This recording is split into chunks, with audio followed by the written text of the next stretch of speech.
Hello friends, आज के इस वीडियो में हम पढ़ने वाले हैं प्रिंट कल्चर के बारे में, जो कि हिस्ट्री क्लास 10th का एक इम्पॉर्टेंट चैप्टर्स में से आता है।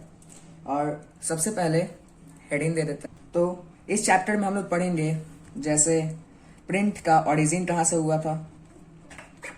तो मैं आपको बताना चाहूँगा कि प्रिंट का ओरिजिन चाइना में हुआ था 594 एडी में। ये भी एक एमसीक्यू में 1 मार्क्स का क्वेश्चन आ सकता है। और फिर चाइना के बाद ये सिंपली जापान में गया, फिर कोरिया में, और इसके बाद फिर ये बाकी के जगहों पर फैलना शुरू हुआ। तो ऐसा कहा जाता है कि प्रिंट का जो ओरिजिन था वो चाइना में ही हुआ था।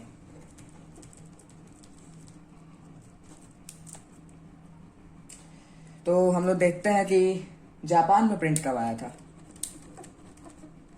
अब ओरिजिन हुआ है तो 594 में, तो जैसा कि हम लोग यहाँ पे देखे 594 में ये चाइना में आया था। तो अब ये भी पूछ सकता है कि प्रिंट जापान में कब आया था। तो जापान में प्रिंट आया था 768 टू 770 एडी के बीच।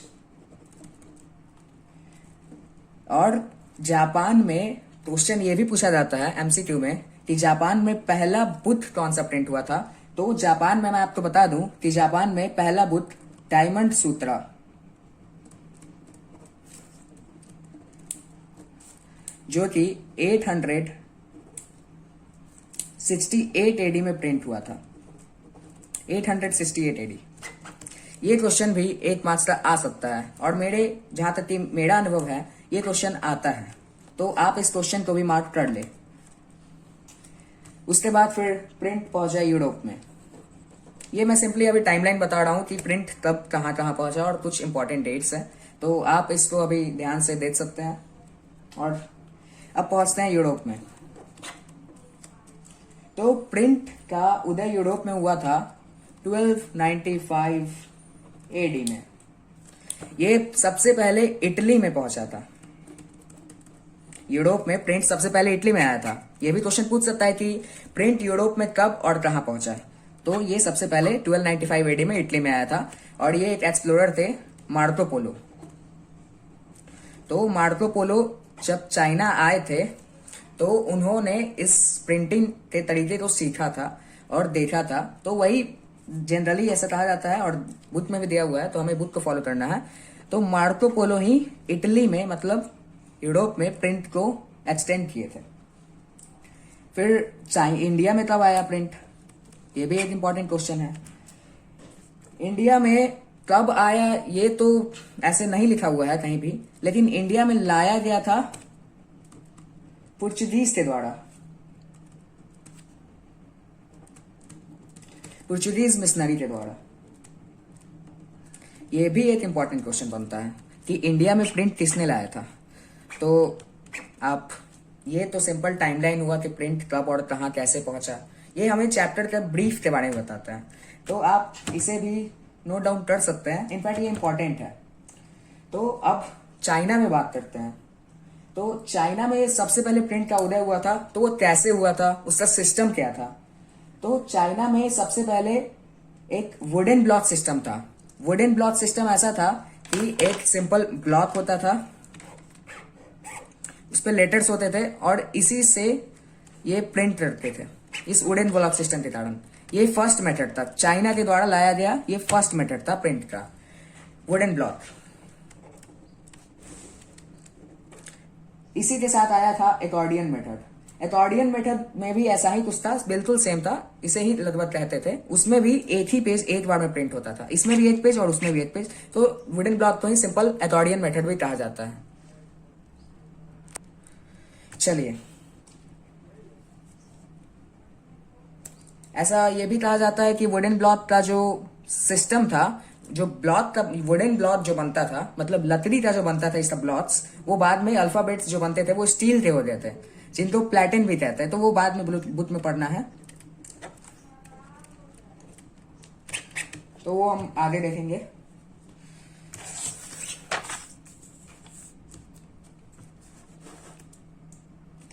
ऐसा ये भी माना जाता है कि चाइना ने पेपर भी इन्वेंट किया था।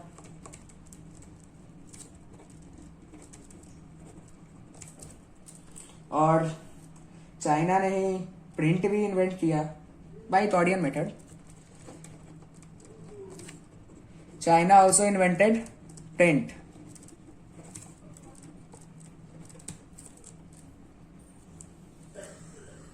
तो ये पॉइंट पूछ सकता है कि चाइना का कैसे कैसे हेल्प रहा था प्रिंट में, मॉडर्न वर्ल्ड में आने में चाइना का क्या क्या महत्व रहा था, इंपॉर्टेंस। तो आप ये 2 मार्क्स का लिख सकते हैं कि चाइना ने पेपर इन्वेंट किया, चाइना ने प्रिंट इन्वेंट किया। तो ये मॉडर्न वर्ल्ड की तरफ बढ़ते हुए सबसे बड़े महत्वपूर्ण कदम थे और प्रोसेस थे जो चाइना के द्वारा दिए गए थे। अब बढ़ते हैं यूज ऑफ प्रिंट। प्रिंट का क्या काम था?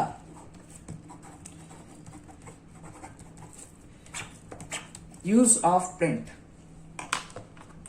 तो सबसे पहले तो आप जानते हैं कि प्रिंट का कोई भी काम बहुत आसान होता है, आप इसे बहुत इजीली लिख सकते हैं। मैं आपको इजीली समझाता हूं। पढ़ाई लिखाई में, कंपटीशन में बुक्स की जरूरतें होती है, उस बुक्स को प्रिंट किया जाता है। तो ये 16th सेंचुरी के वक्त तक बुक्स प्रिंटेड होने लगे थे सिविल सर्विसेज के रिक्रूटमेंट के लिए। तो आप लिख सकते हैं, ये क्वेश्चन इंपॉर्टेंट है, यूज ऑफ प्रिंट, आप इसे मार्क कर ले, ये इंपॉर्टेंट क्वेश्चन है, ये एग्जाम में आ सकता है इसीलिए। तो और एक यूज बताता हूं।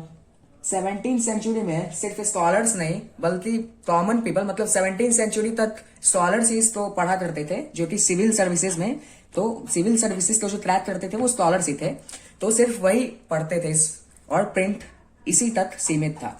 लेकिन उसके बाद सिर्फ 17th सेंचुरी जैसे जैसे आया तो जमाना मॉडर्न होते गया। कहते हैं ना आजकल मॉडर्न जमाना है भाई, तो उस समय भी जमाना मॉडर्न था। 16th सेंचुरी से 17th सेंचुरी की तरफ बढ़ रहे थे। तो उस समय हुआ क्या कि कॉमन पीपल भी बुक्स पढ़ने लगे। तो इससे क्या हुआ कि कॉमन पीपल्स बुक पढ़े तो प्रिंट का एक और कदम हुआ कि ज्यादा लोग बुक पढ़े। पहले सिर्फ सिविल सर्विसेज में पढ़ा जाता था, मतलब सिर्फ पढ़ाई के लिए पढ़ा जाता था। अब कॉमन लोग भी इसे मजे के लिए पढ़ने लगे थे, एंटरटेनमेंट के लिए। तो ये भी लिख लेते हैं। In 17th century not only scholars, आप इसे अपने भी लैंग्वेज में लिख सकते हैं, लेकिन मैं जो लैंग्वेज आपको प्रेफर कर रहा हूं ये बिल्कुल मतलब अच्छा लैंग्वेज है। आप अगर इसको एग्जैक्ट लिखेंगे तो मुझे नहीं लगता है कि कोई भी इसे क्रॉस करेगा। ये बिल्कुल सही लैंग्वेज है। तो आप अपना लैंग्वेज भी यूज कर सकते हैं, लेकिन ये भी सही है। बट कॉमन पीपल, ये देखिएगा, scholars, common people, not only scholars but common people to.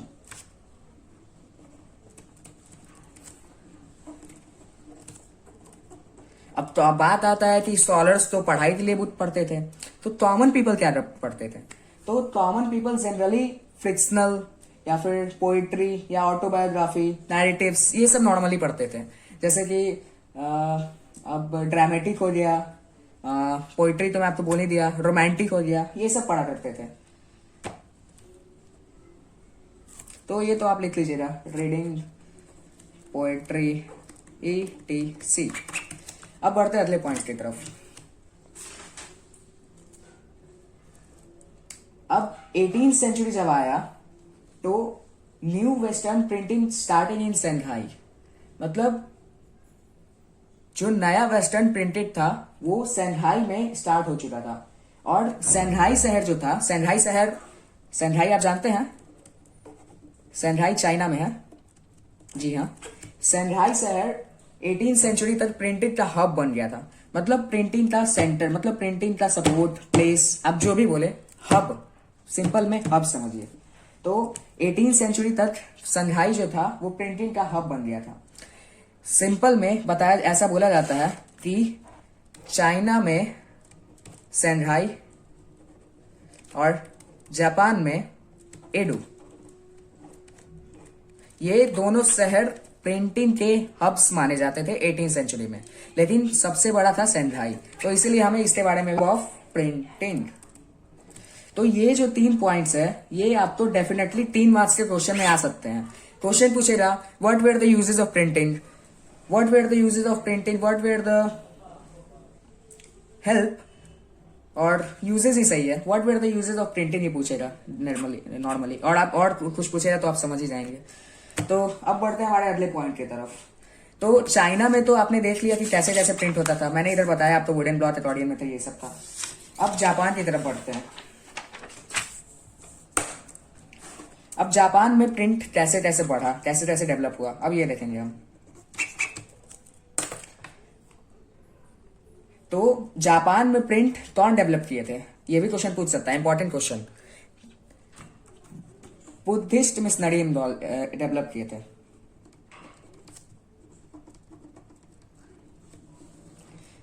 आपके कोई ना कोई ऐसे रिलेटिव्स जरूर होंगे आपके घर में, हर घर में होते हैं, जो कि मतलब जिनको आपका बहुत ज्यादा टेंशन रहता होगा, तो वो आपको कुछ ऐसे क्वेश्चन पूछते होंगे जिसमें कि आप फंस जाए।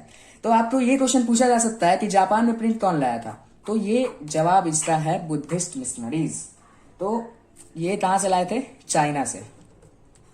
चाइना से प्रिंट को इंट्रोड्यूस किए थे कब, 768 to 770 AD। अब बढ़ते हैं कि सबसे पुराना बुत, मतलब सबसे पहला बुत कौन सा प्रिंट हुआ था जापान में। ऐसा क्वेश्चन नहीं पूछता है कि सबसे पहला बुत कौन सा प्रिंट हुआ था, तो जनरली क्वेश्चन ये पूछता है कि सबसे पहला बुत जापान में कहाँ प्रिंट हुआ था, इंडिया में कौन सा प्रिंट हुआ था, या फिर चाइना में कौन सा, या फिर ऐसा ही कुछ। तो जापान में सबसे पहला बुत डायमंड सूत्रा प्रिंट हुआ था, डायमंड सूत्रा। ये मैंने आगे भी पीछे भी बताया है, और क्योंकि ये इंपॉर्टेंट है और ये पूछता है इसलिए मैं फिर से दोहरा रहा हूं, डायमंड सूत्रा। और ये कब प्रिंट हुआ था, 868 AD में। ये भी एक बहुत बड़ा इंपॉर्टेंट क्वेश्चन है, मैं फिर से आपको बता रहा हूं, इसको अब मैं इंपॉर्टेंट भी मार्क कर देता हूं कि अगर आप एग्जाम पॉइंट ऑफ व्यू से पढ़ रहे हैं तो भी ये इंपॉर्टेंट है, नॉलेज पॉइंट ऑफ व्यू से पढ़ रहे हैं तो भी इंपॉर्टेंट है। तो आप इसको इग्नोर ना करें। और डायमंड सूत्रा जो कि पहला बुत जापान में प्रिंट हुआ था 868 AD में। अब आगे बढ़ते हैं। अच्छा, ईडो मैं पीछे बोला था, पीछे एक पेज में मैं ईडो बोला था, तो ईडो का मतलब नॉर्मली अभी आप इसको टोक्यो जानते होंगे, जापान में टोक्यो है ना, वही, हाँ वही जो आप समझ रहे हैं, बिल्कुल। तो जैसा कि मैंने पीछे बताया था कि चाइना में शंघाई और जापान में एडू, मतलब कि टोक्यो अब बन चुके थे, तो ये मैं बता चुका हूं। और टोक्यो में सिंपली जो बुथ्स थे वो वुमेन्स पे बेस्ड होते थे, उस समय ही टोक्यो डेवलप था भाई, देख लो आप ही। टोक्यो में बुथ्स जनरली वुमेन्स पे होते थे, सिर्फ वुमेन्स पे नहीं, वुमेन्स हो गए, म्यूजिकल इंस्ट्रूमेंट्स, फ्लावर अरेंजिंग तो आप जानते ही होंगे, फ्लावर अरेंजिंग, कैलकुलेशंस पे भी बुक्स बनने लगे थे, और कुकिंग भी थे। तो ये भी पूछ सकता है कि टोक्यो में क्या क्या प्रिंट होते थे। और सिर्फ इतना ही नहीं, जापान में अब पिक्चर्स भी प्रिंट होने लगे थे। पिक्चर्स क्या क्या चीज पे प्रिंट होते थे, playing cards, paper money, textiles. तो ये भी क्वेश्चन थोड़ा इंपॉर्टेंट है, तो आप ये बता सकते हैं कि जापान में प्लेइंग कार्ड्स, पेपर मनी और टेक्सटाइल पे पिक्चर प्रिंट होते थे। तो आज के सेशन को मैं यहीं एंड करना चाहूंगा, तो मैं अगले सेशन का वीडियो बहुत जल्द अपलोड करूंगा। अगर आपको ये वीडियो पसंद आए तो वीडियो को लाइक करें, चैनल को सब्सक्राइब करें, इस वीडियो को शेयर करें, और कमेंट सेक्शन में हमें जरूर बताएं कि हमें क्या क्या चेंजेस लाने चाहिए। तो आज का इस सेशन को एंड किया जाता है। Thank you friends, have a nice day.